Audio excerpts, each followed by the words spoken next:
everyone, welcome back to Spectrum classes. In this video, we are going to discuss the topic metallurgy, which is incorporated in the class 10th, class 12th, and material science subject. And from this topic, several objective questions have been asked in different competitive exams. We are going to discuss in this video minerals and ores, and in the next video, we are going to discuss the mnemonics to memorize the ores. Let's start with the minerals and ores. So before discuss about the minerals, let's have a look about the composition of earth crust. So in the earth, oxygen is the most abundant element, then silicon, and among the metals, aluminium is the most abundant metal, followed by iron. Some metals are also found in the form of solution in the seawater as sodium chloride, magnesium chloride, potassium bromide, etc. Here we have a question how these metals occur in the nature. So these metals occur in the nature in two different forms. One is native form. Native form means as they are present itself. Like if we are having gold, then that do not combine with other elements. It remains as such. Gold, silver and platinum. Silver sometimes form the compounds. The metals which are more reactive, they found in the combined states depending on their reactivity. So reactivity series is given over here in which few of the metals are written. And to memorize this reactivity series, we have this mnemonics and which we have already discussed in our previous video of metals and non-metals. So how to memorize this? These are the first letters of these metals and here is the mnemonic to memorize this. Please stop calling me a zebra. I like her calling me a smart guy. So this is how you can relate this reactivity series and those metals which are placed in the upper part of this reactivity series, they are more reactive as compared to hydrogen, though hydrogen is a non-metal. And as we are moving down this series, reactivity of the metals decreases, right? So on the basis of reactivity, metals are categorized in 5 different forms. Since hydrogen is non-metal, so I removed this. And as we are moving down the series, reactivity decreases. And on that basis, these metals are categorized in 5 different categories. First is alkali metal, alkaline earth metal. So potassium and sodium is alkali metals. Calcium, magnesium are among the alkaline earth metals, then aluminium, chromium, manganese. This is on the basis of reactivity actually. So thereafter copper, iron, here you can see iron, lead, copper, then silver.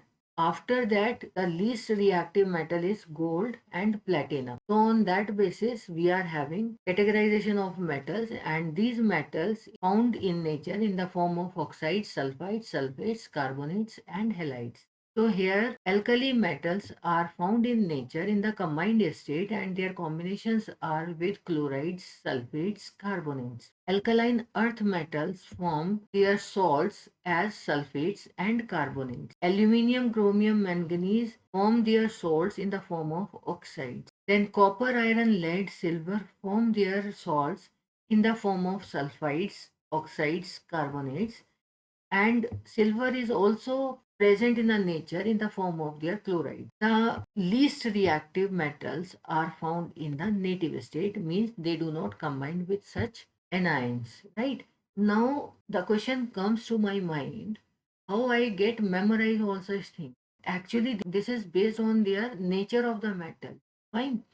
So since as the name suggests, alkali and alkaline earth metals are alkaline in nature or basic in nature, so they readily react with the acid. And how many mineral acids are there? So there are 3 mineral acids. One is hydrochloric acid, sulfuric acid and HNO3, nitric acid. But here what you have seen, no nitrate is there. So what is the reason behind that? Since nitrates of metals are thermally unstable and they readily decompose to their oxide. That is why we generally do not have nitrate.